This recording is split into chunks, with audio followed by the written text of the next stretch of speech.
On this edition of Freedom Journal Iraq, we'll give you an operational update on taking the fight to the insurgents and see how the Army Corps of Engineers oversee reconstruction projects in Basra. Don't miss these stories and more on today's FJI.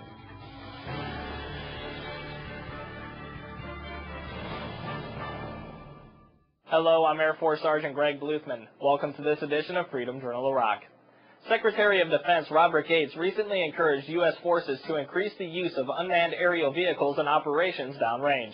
Air Force Sergeant Kevin Nichols says U.S. commanders in Iraq ordered an unprecedented number of UAV airstrikes in April, aimed at limiting rocket and mortar attacks against American and Iraqi forces and assisting in urban combat firefights. The number of UAV strikes is nearly double than the previous high for 1 month. During firefights in Sadr City and Basra, drone aircraft have been mostly used for launching attacks, but they can also be used for gathering intelligence. Secretary of Defense Gates said the biggest advantage of UAVs is the fact that no lives are lost if they're shot down or destroyed. U.S. forces often call in airstrikes during criminal engagements in Sadr City because its city streets are too narrow for tanks and are often filled with roadside bombs. The increasing use of drones coincided with April's strike and violence in neighboring Baghdad villages. U.S. commanders in Iraq are expected to rely more on UAVs in the future as forces begin to draw down. Petty Officer Michael Heckman gives us an update on how UAVs were used in recent firefights against criminals in Basra.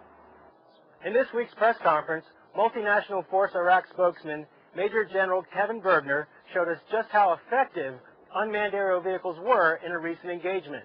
Over the past several weeks, as you know, the criminal groups increased rocket and mortar attacks against innocent Iraqi civilians, the government of Iraq, and both Iraqi and coalition forces. We are responding appropriately to these lethal attacks.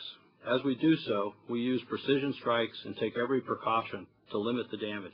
What you're watching is a video that took place on the 11th of April in Basra.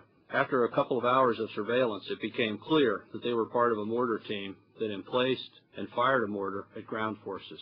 And you can indeed see the flashes as they walk back out to the mortar with more ammunition. After having been positively identified as a mortar crew, you'll see that they were engaged by coalition forces, which destroyed that part of the mortar crew. General Bergner also said that those who hide and operate among the population continue to be a complex and difficult challenge. Petty Officer Michael Heckman, Baghdad. U.S. forces currently operate 5,000 drones in Iraq and Afghanistan, 25 times more than it did in 2001. Criminal elements often use improvised explosive devices to make lethal attacks against coalition and Iraqi security forces.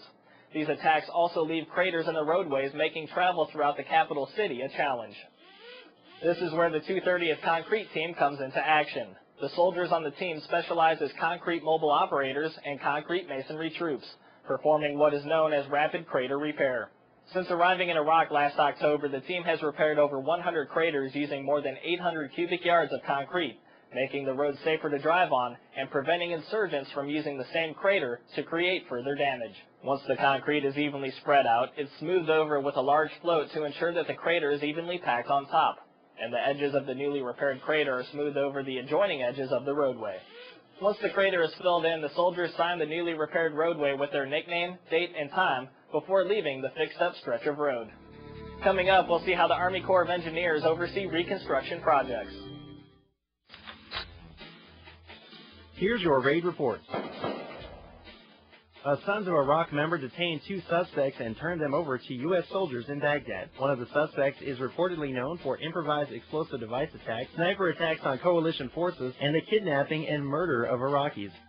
The Tikrit Special Weapons and Tactics Unit, advised by U.S. Special Forces, detained a suspected al-Qaeda in Iraq cell leader during an operation in Tikrit. The suspect is believed to be the leader of an improvised explosive device cell. Coalition forces captured 2 wanted men and detained 2 additional suspects while targeting AQ operatives in northern Iraq. One of the suspects is believed to directly conspire with several senior terrorist leaders in the city. U.S. soldiers killed 6 criminals in Baghdad. The criminals were seen loading rockets onto a launch sled and were engaged. Later, an aerial weapons team fired a missile and destroyed the rockets and the sled. And that's your raid reports. I'm Senior Airman Mike Hutchinson. Here's your OIF weather forecast. Beginning in Baghdad, expect sunny skies, a high rising to 97 and a low down to 70. In the north, Mosul will see mostly sunny skies, a high of 93, and a low dipping down to 61. And Basra can expect partly cloudy skies, the high will rise to 101 degrees, and the low will drop down to 74. That's your OIF weather. I'm Airman First Class, Shaylin Jordan. Here are the latest Operation Iraqi Freedom headlines. At a recent news conference, Prime Minister Nouri al-Maliki repeated 4 conditions for militias to cease operations or face a military assault. He named the Mahdi Army specifically, along with 2 Sunni Arab insurgent groups, to disband. Meanwhile, Iraqi police in Baghdad say the Mahdi Army is carrying out assassinations on a number of political and religious figures who supported Prime Minister Maliki during campaigns against militia strongholds.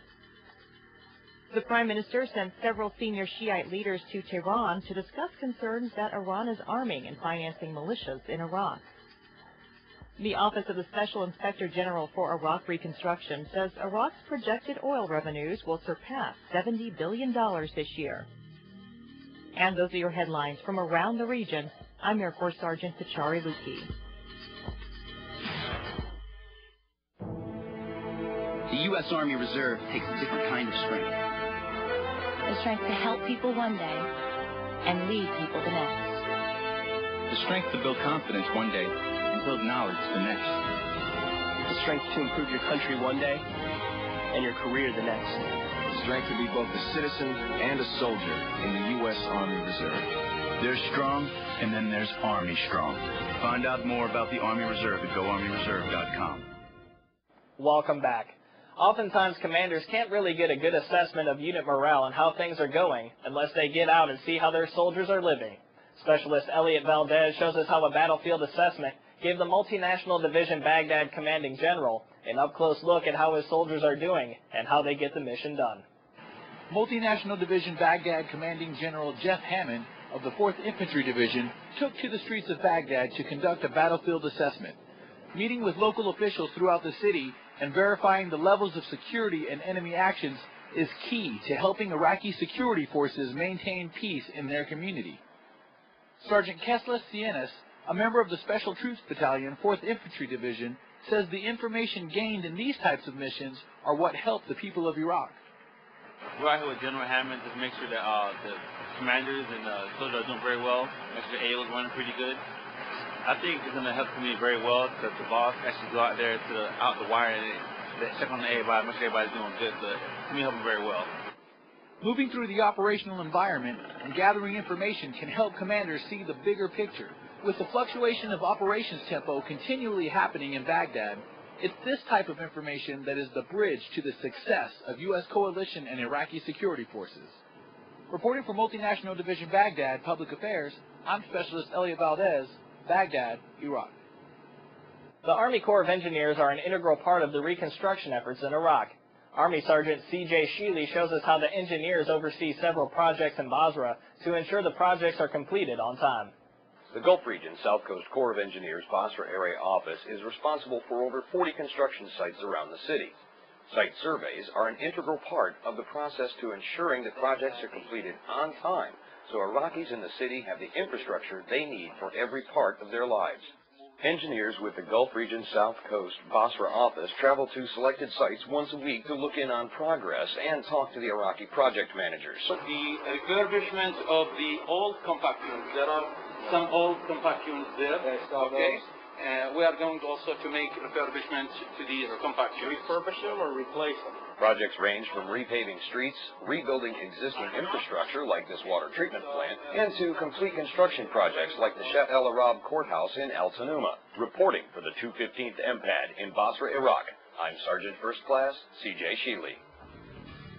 Next time on Freedom Journal Iraq, we'll show you how soldiers carry out medevac missions. That does it for this edition of our program.